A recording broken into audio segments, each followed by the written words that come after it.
नमस्कार साथियों, Mahesh Taneja Indian and world history YouTube channel पर एक बार फिर आपका स्वागत है। आज हम बात करने वाले हैं भारतीय स्वतंत्रता संग्राम में 1906 के बाद की घटनाओं के बारे में। और 1906 के बाद अगर सबसे महत्वपूर्ण घटनाक्रम को हम देखें तो वहाँ पर हमें देखने को मिलता है कांग्रेस का विभाजन। कांग्रेस का विभाजन एक ऐसी घटना है जो यूं कहिए कि प्रत्याशित थी। प्रत्याशित का अभिप्राय, ये संभावना बहुत पहले से ही व्यक्त हो गई थी कि कांग्रेस कहीं ना कहीं जाकर दो अलग अलग तरह के लोगों की एक संगठन, एक संस्था बन चुकी है जो कहीं ना कहीं आपस में विरोध रखते हैं। कार्यप्रणाली में भिन्नता है। जहां उदारवादी विनम्रता से अंग्रेज़ों के पक्ष में अपने आप को रखते हुए उनसे कुछ सुधारों की उम्मीद करते हैं, याचना पत्रों के माध्यम से, प्रार्थना पत्रों के माध्यम से वो अपनी बात मनवाने की कोशिश कर रहे थे। दूसरी तरफ जो उग्रवादी समुदाय यहाँ पर विकसित हुआ, जिसमें बाल गंगाधर तिलक, विपिन चंद्र पाल, लाला लाजपत राय, अरविंद घोष, ये सब लोग जो चाहते थे वो ये कार्यप्रणाली थी कि अंग्रेज़ों पर दबाव बनाया जाए। और दबाव बनाने का मतलब कुछ हिंसात्मक घटनाओं को करते हुए अंग्रेज़ों को किसी भी कार्य को करने के लिए बाध्य किया जाए। अर्थात केवल विनम्रता से, जिसे कहते हैं प्रार्थना पत्रों के माध्यम से, अंग्रेज़ सुधार करने के पक्ष में नहीं होंगे। और हम कोशिश करें कि हमारी नई रणनीति के माध्यम से अंग्रेज़ों पर इतना दबाव डालें कि वो हमें शासन में अपना हिस्सा दे सकें और उसके अलावा जो विभिन्न सुधार भारत में अपेक्षित हैं वो किए जा सकें। तो इन दो विचारधाराओं के जो मतभेद हैं वो खुलकर सामने आए 1906-07 में। मैं 1906-07 इसलिए कह रहा हूँ क्योंकि 1906 का जो अधिवेशन हुआ, उस कलकत्ता के अधिवेशन में बाल गंगाधर तिलक को अध्यक्ष बनाए जाने की बात चली, लाला लाजपत राय को अध्यक्ष बनाए जाने की बात चली। और ये निश्चित रूप से लग रहा था कि अब इन राष्ट्रवादियों को, इन उग्रवादियों को भी कांग्रेस की अध्यक्षता मिल जाएगी। परंतु 1906 में एक चाल चलते हुए उदारवादियों ने क्या किया, दादा भाई नौरोजी का नाम प्रस्तावित कर दिया। और दादा भाई नौरोजी का नाम प्रस्तावित करने से 1906 में अध्यक्षता दादा भाई नौरोजी को मिल गई। और एक वर्ष के लिए मैं ये कहूँगा कि ये जो विवाद था ये कहीं ना कहीं शांत हो गया। परंतु ये इससे ज़्यादा दिन बचा नहीं जा सकता था। 1907 में जो अधिवेशन हुआ, ये अधिवेशन सूरत में संपादित हुआ और ये कांग्रेस का 23वां अधिवेशन था। इस 23वें अधिवेशन की जो प्रारंभिक स्थिति थी वो अलग थी। यहाँ पर मैं आपको डिस्कस करना चाहूँगा कि ये जो अधिवेशन हुआ ये पूर्व प्रस्तावित स्थिति में नहीं था।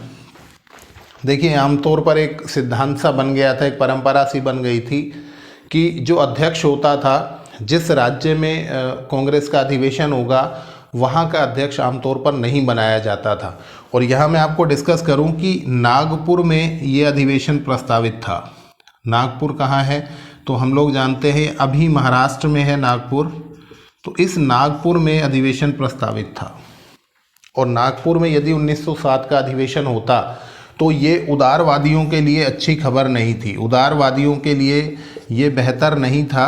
क्योंकि नागपुर में यदि अधिवेशन होता तो यहाँ पर जो स्वागतकर्ता कमेटी थी, अर्थात जो वहाँ वेलकम करने वाले थे, या यूँ कहिए कि नागपुर में जो कार्यकर्ता थे कांग्रेस के, उनमें बड़ी संख्या में उग्रवादी थे, अर्थात गरम दल वाले थे। और दूसरी महत्वपूर्ण बात ये कि नागपुर उस समय मध्य प्रांत में है। और जब मध्य प्रांत में है तो यहाँ पर तिलक का अध्यक्ष बनना संभव था। तिलक का अध्यक्ष बनना इसलिए संभव था क्योंकि तिलक यहाँ बम्बई, महाराष्ट्र के क्षेत्र में थे और यहाँ से नागपुर में वो दूसरे राज्य में अध्यक्ष बनाए जा सकते थे। तो इस पूरी कहानी को इतना मिक्सअप किया गया कि फिरोज शाह मेहता ने एक तरकीब लगाते हुए इस अधिवेशन को नागपुर के स्थान पर सूरत में करवाना निश्चित कराया। और सूरत में कराने का क्या लाभ मिलने वाला है, यहाँ पर वही एक लाभ कि जब सूरत में होगा तो सेम स्टेट, क्योंकि गुजरात, महाराष्ट्र, ये बम्बई, ये पूरा क्षेत्र एक था, ये पूरा बम्बई था, सिंध का प्रांत भी इसके अंदर शामिल था। तो यहाँ पर तिलक यहीं के निवासी हैं तो तिलक के अध्यक्ष बनने की संभावना समाप्त हो जाएगी। तो ये एक चाल चली गई और उसके माध्यम से ये अधिवेशन सूरत में आयोजित कराया गया। और जैसे ही सूरत में अधिवेशन आयोजित हुआ और अध्यक्ष पद हेतु रास बिहारी घोष रास बिहारी घोष, आपको याद रखना है। बोस अलग हैं, घोष अलग हैं। बोस का योगदान जो है वो हार्डिंग की हत्या के प्रयास में, उसके अलावा सुभाष चंद्र बोस के साथ जापान में जो गतिविधियां संपादित हुई उसमें रास बिहारी बोस का योगदान मानते हैं। तो यहाँ रास बिहारी घोष को अध्यक्ष बनाया गया और जैसे ही अधिवेशन शुरू हुआ यहाँ पर विवाद हो गया। कांग्रेस के दोनों दलों ने एक दूसरे पर, कहा जाता है, कुर्सियां फेंकना शुरू कर दिया। विवाद इतना बढ़ गया कि इस अधिवेशन को यहीं पर कैंसिल करना पड़ा। याद करने के लिए आपको बताया जाता है कि 1907 में गरम दल और नरम दल का साथ छूट गया और इन्होंने कहा कि हम एक दूसरे की सूरत नहीं देखेंगे और इस तरह से सूरत का ये 23वां अधिवेशन जो था कांग्रेस का, ये बिना किसी प्रक्रिया के, बिना किसी कार्यवाही के ही रद्द हो गया। और आपको बता दें यहाँ पर गरम दल और नरम दल के जो नेता हैं वो अलग अलग हो गए। और अगर मैं ये कहूँ कि गरम दल के लोगों को निष्कासित कर दिया गया तो शायद मेरी बात ज़्यादा ठीक होगी। अब यहाँ से स्थिति क्या पलटी? यहाँ से स्थिति ये बदल गई कि अब गरम दल वालों का अस्तित्व धीरे धीरे मेल्ट होता चला गया। आपको बताया 1907 में ही लाला लाजपत राय को और विपिन चंद्र पाल को जेल में डाल दिया गया।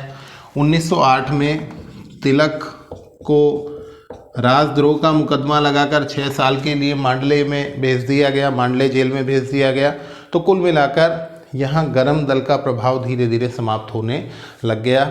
आपको बताएं अरविंद घोष और विपिन चंद्र पाल ने राजनीति से संन्यास ले लिया और इस तरह से गरम दल की भूमिका एक लंबे समय तक, अगले 5-6 वर्षों तक लगभग समाप्त हो गई और नरम दल वालों का अर्थात उदारवादियों का फिर से प्रभुत्व कांग्रेस में दिखाई देने लगा।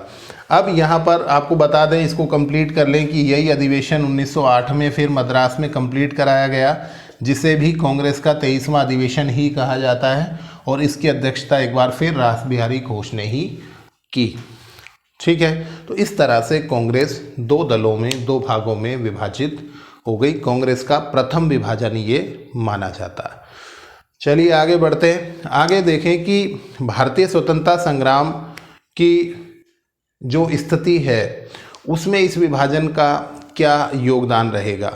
देखिए, अब तक क्या था कि कांग्रेस एक संगठित संगठन के रूप में आगे बढ़ रही थी और धीरे धीरे अपनी बातों को मनवाने लगी थी, या यूं कहिए कि कुछ प्रभाव ब्रिटिश संसद पर इसका होने लगा था। इसका एक प्रथम उदाहरण मैं आपको दूं, 1909 में जो अधिनियम आया, मार्ले मिंटो सुधार अधिनियम, वहाँ पर गवर्नर जनरल की कार्यकारिणी में भारतीय सदस्यों की नियुक्ति शुरू हुई। सत्येंद्र प्रसाद सिन्हा को वहाँ पर पहली बार नियुक्त किया गया और इससे ये साबित होता है कि कहीं ना कहीं कांग्रेस का जो दबाव था, प्रभाव था, वो अब दिखने लगा था। ऐसे समय में कांग्रेस 2 भागों में विभाजित हो गई। अगर आप ब्रिटिशर्स की तरफ से इस बात को समझने की कोशिश करें तो मैं आपको बताऊं, मिंटो सेकेंड जो वायसराय थे, मिंटो सेकेंड ने इस समय ये कहा कि सूरत का जो विभाजन है या सूरत में कांग्रेस का जो विभाजन है वो हमारी बहुत बड़ी जीत है। अर्थात कांग्रेस जिस तरह से आगे बढ़ रही थी और जिस तरह से एक बड़ी संगठन संस्था के रूप में विकसित हो रही थी, उसका विभाजन हमारे लिए बहुत अच्छी बात है और ये हमारे लिए एक बहुत बड़ी जीत है। तो इसका मतलब अंग्रेज भी ये चाहते थे कि कांग्रेस पतन की ओर जाए। कर्जन की परिभाषा में दोहरा दूं, कर्जन ने कहा था कि कांग्रेस अपने पतन के कगार पर खड़ी है और वो इन्होंने इसीलिए कहा था क्योंकि कांग्रेस में दोनों विचारधाराएं एक दूसरे के खिलाफ जा रही थी। तो यहाँ पर कांग्रेस का विभाजन हो गया और इस कांग्रेस के विभाजन के साथ ही जो गरम दल वाले नेता हैं उन सबका जो महत्वपूर्ण योगदान था वो यहाँ से समाप्त होता सा दिखाई देगा। हालांकि तिलक की वापसी होगी और तिलक एनी बिसेंट के साथ होम रूल लीग आदि विभिन्न चीज़ों को संपादित करेंगे। चलिए आगे बढ़ते हैं और 1907 में ही अपने आप को कनेक्ट करते हैं। भारत से बाहर जो गतिविधियां चल रही थी उनको यहाँ पर डिस्कस कर लेते हैं और भारत से बाहर की गतिविधियों में एक महत्वपूर्ण नाम हमारे सामने आता है, मैडम भीकाजी कामा। मैडम भीकाजी कामा का नाम आपको याद रखना है। मैडम भीकाजी कामा जो हैं वो एक पारसी महिला थी। इनके बारे में कुछ फैक्ट्स आप याद रखेंगे। पारसी महिला थी, बम्बई की रहने वाली थी और इन्होंने पेरिस में भारतीय स्वतंत्रता संग्राम के लिए एक माहौल बनाने की कोशिश की। पेरिस में लोगों को, भारतीय लोगों को संगठित किया और वहाँ से भारतीय स्वतंत्रता संग्राम के लिए चंदा इकट्ठा करना, धनराशि इकट्ठी करनी, और उसके बाद इनसे जुड़ गए श्याम जी कृष्ण वर्मा भी वहीं पेरिस में जाकर, तो इन लोगों ने मिलकर भारतीय स्वतंत्रता संग्राम में जो भी विदेशी सहायता बन सकती थी उसके लिए प्रयास किए, समर्थन जुटाने का प्रयास किया। तो मैडम भीकाजी कामा जो पारसी महिला थी, बम्बई से बेसिकली रिलेटेड थी। पेरिस में इन्होंने कुछ गतिविधियां संचालित की, उसके बारे में हम डिस्कस कर लेते हैं। पेरिस में इन्होंने एक संगठन बनाया था, Paris Indian society. Paris Indian society. अब यहाँ पर ये जिक्र कर लें कि ये कब किया गया, 1905 में। और आपको याद होगा 1905 में ही लंदन में जो बनाया गया था वो था इंडिया हाउस। इंडिया हाउस की स्थापना किसने की थी? श्याम जी कृष्ण वर्मा ने, जिसमें योगदान था वीर सावरकर का भी। तो इंडिया हाउस भी 1905 में, और पेरिस इंडियन सोसाइटी जो मैडम भीकाजी कामा ने स्थापित की वो भी 1905 में स्थापित की गई। अब इस संगठन के बाद मैडम भीकाजी कामा ने भारतीय तिरंगा पहली बार फहराया। प्रश्न आता है कि पहली बार भारतीय तिरंगा किसने फहराया? तो मैडम भीकाजी कामा ने फहराया। और कहाँ पर? तो आपको बताएं, स्टुटगार्ट जर्मनी में अंतर्राष्ट्रीय समाजवादी कांग्रेस आयोजित हुई। अंतर्राष्ट्रीय समाजवादी कांग्रेस आयोजित हुई, और इस अंतर्राष्ट्रीय समाजवादी कांग्रेस में भारत का प्रतिनिधित्व किया मैडम भीकाजी कामा ने, और वहाँ पर इन्होंने भारत का पहला तिरंगा फहराया। भारत का ध्वज तिरंगा पहली बार किसने फहराया? मैडम भीकाजी कामा ने। कहाँ पर? स्टुटगार्ट जर्मनी में फहराया। और इसके बारे में एक दो प्रश्न और भी पूछे जाते हैं कि जो प्रारंभिक तिरंगा था, जो पहला तिरंगा था, उसमें कौन कौन से रंग थे? तो आपको ये ऐसे ही याद रखना है, ये पहला तिरंगा था और इसमें पीला, हरा और लाल ये रंग थे। ठीक है, पहला से ही आपको इसको जनरेट करना है।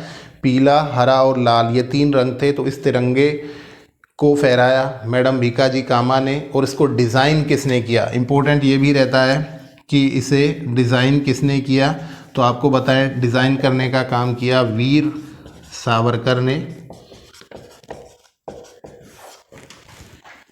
ठीक है, आपको याद रखना है, एक तो डिज़ाइन किया वीर सावरकर ने, और एक हेमचंद दास कानूनगो। दूसरा नाम हेमचंद दास कानूनगो। इन्होंने डिज़ाइन किया इस पहले तिरंगे को। ठीक है, और आपको बताएं मैडम भीकाजी कामा का इतना योगदान रहा कि इन्हें भारतीय स्वतंत्रता संग्राम की माता कहा जाता है, mother of Indian national movement. Indian national movement जो था उसकी मदर, उसकी माता स्वीकार किया जाता है मैडम भीकाजी कामा को। तो 1907 की मुख्य रूप से दो घटनाएं आपने देखी, कौन कौन सी? यहाँ पर आपने देखा सूरत में कांग्रेस का विभाजन हो गया, और दूसरी महत्वपूर्ण घटना के तौर पर हम देख रहे हैं मैडम भीकाजी कामा का योगदान। अब चलते हैं अगले वर्ष में, और अगला जो वर्ष है वो है 1908। हमारा स्वतंत्रता संग्राम क्रॉनिकली रहेगा। क्रॉनिकली मतलब हम आपको बिल्कुल क्रम से हर सन की घटना को डिस्कस करते हुए जाएंगे और पूरी कहानी को समाहित करेंगे। 1908 में क्या हुआ एक बार देख लेते हैं, एक महत्वपूर्ण वर्ष। देखिए, जब कांग्रेस विभाजित हो गई और मैंने आपको बताया कि गरम दल के नेताओं को जेल हो गई, और गरम दल के नेता कांग्रेस की मूल प्रक्रिया, मूल धारा से अलग हो गए, तो उसके बाद स्वतंत्रता संग्राम किस ओर जाएगा? अब जब गरम दल का प्रतिनिधित्व नहीं मिलेगा तो कुछ ऐसे लोग जो गरम दल को समर्थन करते थे, उन्होंने विभिन्न क्षेत्रों में क्रांतिकारी गतिविधियों को स्टार्ट कर दिया। और क्रांतिकारी गतिविधियों को स्टार्ट करने का मतलब क्या है? कुछ घटनाओं का जिक्र करते हैं कि किस तरह से ये क्रांतिकारी उग्रवाद जो है वो आगे बढ़ा। आपको बताएं 1908 की एक महत्वपूर्ण घटना है किंग्सफोर्ड की हत्या का प्रयास। किंग्सफोर्ड की हत्या का प्रयास। प्रयास इसलिए कह रहे हैं क्योंकि ये सफल नहीं हो पाया था। और आपको बताएं किंग्सफोर्ड कौन है। मुजफ्फरपुर बिहार में एक जिला जज थे किंग्सफोर्ड, और इनके द्वारा दिए गए जो निर्णय थे उन निर्णयों का लगातार विरोध चल रहा था। इन्होंने भारतीयों के विपक्ष में बहुत सारे ऐसे निर्णय दिए जिससे भारतीय लोग बहुत नाराज़ थे, और जब ये बहुत नाराज़ थे तो किंग्सफोर्ड को मारने की एक कोशिश की गई। और इस कोशिश में दो लोगों का योगदान रहा, खुदीराम बोस और प्रफुल्ल चाकी। दोनों नाम आपको ध्यान रखने हैं। खुदीराम बोस और प्रफुल्ल चाकी ने कोशिश की किंग्सफोर्ड को मारने की। और आपको बताएं ये दोनों ही जो लोग थे ये युगांतर समिति के सदस्य थे, युगांतर समिति के सदस्य थे। और इन्होंने ये वाला जो प्रयास किया ये 30 अप्रैल 1908 को किया। कब किया, कई बार घटनाओं का क्रम पूछ लिया जाता है। तो 30 अप्रैल 1908 को इन्होंने किंग्सफोर्ड को मारने की कोशिश की। हालांकि बहुत बुरी स्थिति ये हुई कि किंग्सफोर्ड तो बच गए, और एक मिस्टर केनेडी थे, इन मिस्टर केनेडी की वाइफ और इनकी बिटिया, इनकी पुत्री, इन दोनों की हत्या हो गई गलती से। और मिस्टर केनेडी के बारे में ये कहा जाता है कि भारतीयों के प्रति, भारतीय स्वतंत्रता संग्राम के प्रति सकारात्मक रुख रखते थे, भारतीयों के समर्थक थे, और गलती से इन्हीं की पत्नी और पुत्री की इस प्रयास में हत्या हो गई। किंग्सफोर्ड बच गए। और आपको पता है जब किंग्सफोर्ड बच भी गए हों तो इतना बड़ा प्रयास जब क्रांतिकारी करेंगे तो निश्चित रूप से इन्हें कैद करने का प्रयास किया गया। और कैद करने के प्रयास में प्रफुल्ल चाकी ने तो सुसाइड कर लिया, इन्होंने तो आत्महत्या कर ली। ठीक है, इनको पता था कि अंग्रेज क्या करेंगे, जेल में डाल देंगे, और जेल में डालने के बाद प्रताड़नाएं देंगे, अंत में मारेंगे। तो इन्होंने तो सुसाइड कर लिया, आत्महत्या कर ली। और खुदीराम बोस को कैद कर लिया गया, और कैद करने के बाद इन्हें मुजफ्फरपुर की जेल में फांसी की सज़ा दी गई। खुदीराम बोस को फांसी की सज़ा दी गई। और ये जो फांसी की सज़ा दी गई ये 11 अगस्त 1908 को दी गई। 11 अगस्त 1908 को खुदीराम बोस को फांसी की सज़ा दी गई। और लगभग 18 से 19 वर्ष के बीच की इनकी आयु थी। और कहा जाता है कि संपूर्ण स्वतंत्रता संग्राम में सबसे कम आयु का फांसी की सज़ा पाने वाला या मृत्युदंड पाने वाला यदि कोई क्रांतिकारी है तो वो कौन, खुदीराम बोस। ठीक है, तो इनके बारे में कहा जाता है। और ये जो प्रयास था इसने क्रांतिकारियों में एक ऐसी जागृति पैदा कर दी कि ये घटनाएं रिपीट होने लगी।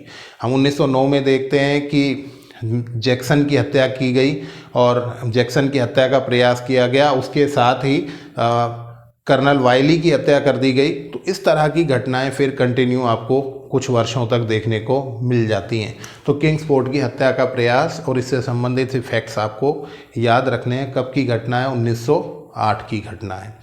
ठीक है, इसके अलावा 1908 में एक बहुत महत्वपूर्ण षड्यंत्र केस अस्तित्व में आया, और उसे बोलते हैं अलीपुर षड्यंत्र केस।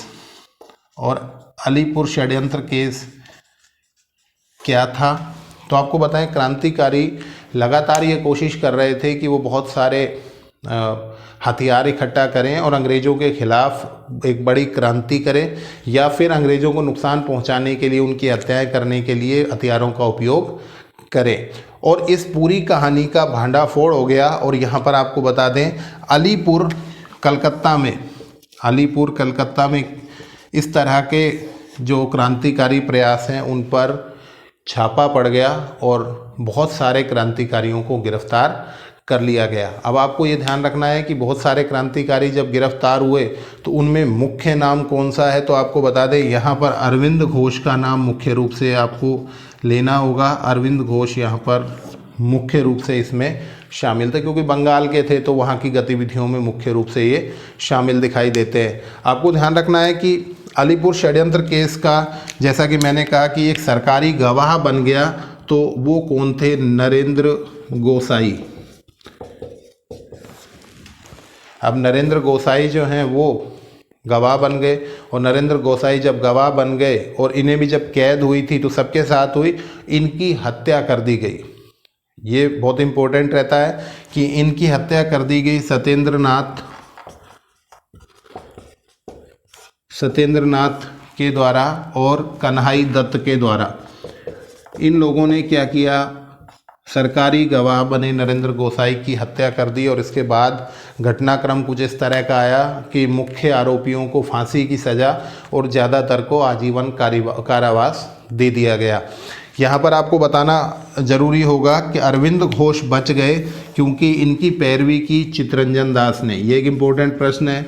चितरंजन दास ने इनकी पैरवी की और अरविंद घोष को बचा लिया, परंतु इसके बाद अरविंद घोष ने जो क्रांतिकारी उग्रवाद की जो नीतियां थी, स्थितियां थी, उनसे अपने आप को अलग कर लिया और 1916 में जाके पांडिचेरी औरोविले आश्रम की उन्होंने स्थापना कर ली। तो वो भी मतलब भारतीय स्वतंत्रता संग्राम के इस स्टेपिंग से अलग हो गए। तो ये अलीपुर षड्यंत्र केस जो चला, ये भी हमारे लिए एक इम्पोर्टेंट मैटर होता है और आपको ध्यान रखना ये घटना भी कब की, 1908 की है। ठीक है, अब इसके बाद बात करते हैं कि किस तरह से 1908 का घटनाक्रम आगे गया। 1908 में तिलक को जेल हो गई, मांडले 6 साल के लिए चले गए। ये कई बार पूछा जाता है तो आपको एक बार फिर बता रहा हूँ मैं। और यहाँ पर अब मुस्लिम लीग की स्थिति को आप देख लीजिए। मुस्लिम लीग ने 1908 में ही आगा खां के नेतृत्व में एक प्रतिनिधि मंडल बनाया और ये प्रतिनिधि मंडल मिला अंग्रेज़ों से और यहाँ पर इन्होंने डिमांड की पृथक निर्वाचन क्षेत्रों की, पृथक निर्वाचन क्षेत्र दिए जाने की मांग की। अर्थात मुसलमानों को चुनाव में जीतने का अवसर नहीं मिलता था, पराजित हो जाते थे और इस वजह से वो अब रिजर्वेशन मांग रहे हैं इलेक्शन में, पृथक निर्वाचन क्षेत्र मांग रहे हैं जहां पर मुसलमानों को ही चुनाव लड़ने का मौका मिले, जिस तरह की प्रणाली लगभग आज आरक्षित वर्गों के लिए होती है। तो ये पृथक निर्वाचन क्षेत्र दिए जाने की मांग की गई और अंग्रेज़ इस बात से बड़े डिलाइटेड हुए, बड़े खुश हुए, क्योंकि उनको लगता था कि एक ऐसा अवसर है जिसके बाद वो ये पृथक निर्वाचन क्षेत्र प्रदान करके हिंदू और मुसलमानों की एकता को ब्रेक कर सकते हैं, तोड़ सकते हैं। आगे जाके हम बात करेंगे कि जब सांप्रदायिक निर्वाचन क्षेत्र प्रदान किए गए तो जॉन मार्ले ने क्या कहा। जॉन मार्ले ने कहा हम नागदंत बो रहे हैं और इसकी फसल जो है वो बड़ी कड़वी होगी, और साथ में ये भी कहा कि यदि हमारे इन प्रयासों से भारतीयों को कुछ भी प्राप्त होता है, कुछ भी सकारात्मक प्राप्त होता है, तो हम ऐसा कोई काम नहीं करेंगे। अर्थात ये सोची समझी एक चाल थी जिसमें मुसलमानों को अपने फेवर में ले लिया गया और हिंदू मुसलमानों की एकता, जो भारतीय स्वतंत्रता संग्राम का एक मूल आधार थी, उसे यहाँ पर तोड़ने की कोशिश की गई। तो आपको ध्यान रखना है 1908 में पृथक निर्वाचन क्षेत्रों की मांग रखी गई और इसके बाद ही सांप्रदायिक निर्वाचन प्रणाली मार्ले मिंटो सुधार अधिनियम के तहत पहली बार अंग्रेज़ों के द्वारा रिलीज़ कर दी गई, जारी कर दी गई। ठीक है, 1908 तक की घटनाओं को आप समाहित कीजिए। मिलते हैं अगली क्लास में 1909 की महत्वपूर्ण घटनाओं के साथ। जुड़े रहिए Mahesh Taneja Indian and world history YouTube channel से। बहुत सारा धन्यवाद।